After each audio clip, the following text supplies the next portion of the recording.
Doğu Türkistan'daki Çinli yetkililer 19 Nisan'da Ummanlı bazı yetkili isimlerle beraber çevrimiçi olarak düzenlenen Şinjiang'la ilgili meseleler konulu sempozyumda Umman kamuoyunu ve basını kandırmak için "Bizim Şinjiang Yahşi Yer" temalı belgesel filmiyle Çin propagandası yaptı.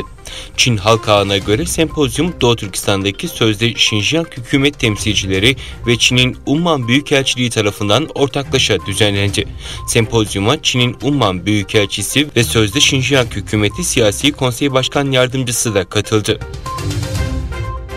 Dünyanın farklı ülkelerinden 60 Uluslararası İnsan Hakları Örgütü Birleşmiş Milletler İnsan Hakları Yüksek Komiseri Michelle Bachelet'i Doğu Türkistan ziyaretinin kesinlikle ilkesine bağlı kalmaya ve inandırıcı olmasını sağlamaya çağırdı. Ayrıca insan hakları grupları Bachelet'i Çin'in ziyaretin kontrolünü ele geçirmesini önlemek için adımlar atması konusunda uyardı. Bachelet, Mayıs ayında Çin ve Doğu Türkistan'ı ziyaret edeceğini açıklamıştı. Çin'in başkenti Pekin'de son 24 saatte tespit edilen yerel kaynaklı 22 yeni Covid-19 vakası kapanma tedbirini gerektirecek yayılma ihtimaline dair kaygıya yol açtı. Pekin Hastalık Kontrol ve Önleme Merkezi Yardımcı Direktörü yaptığı açıklamada yerel kaynaklı vakaların bir haftadır fark edilmeden yayıldığını belirtti. Nüfusu 21 milyonu aşan metropolde Şangay benzeri bir kapanmayı gerektirecek yayılmanın olması ihtimali kaygıyı artırıyor.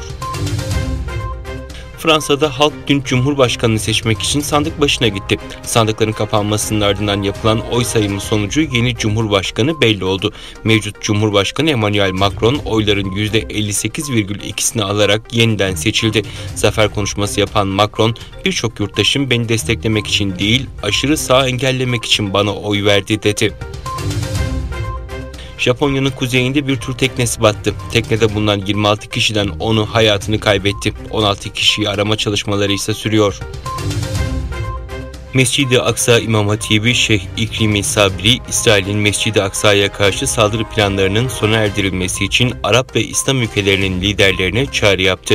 Diğer yandan Birleşmiş Milletler Genel Sekreteri Antonio Guterres'in işgal altındaki Kudüs bölgesinde yaşanan gerilimlerle ilgili İsrail ve Filistin'in liderleriyle telefon görüşmesi yaptığı ve tarafları sükunete çağırdığı bildirildi.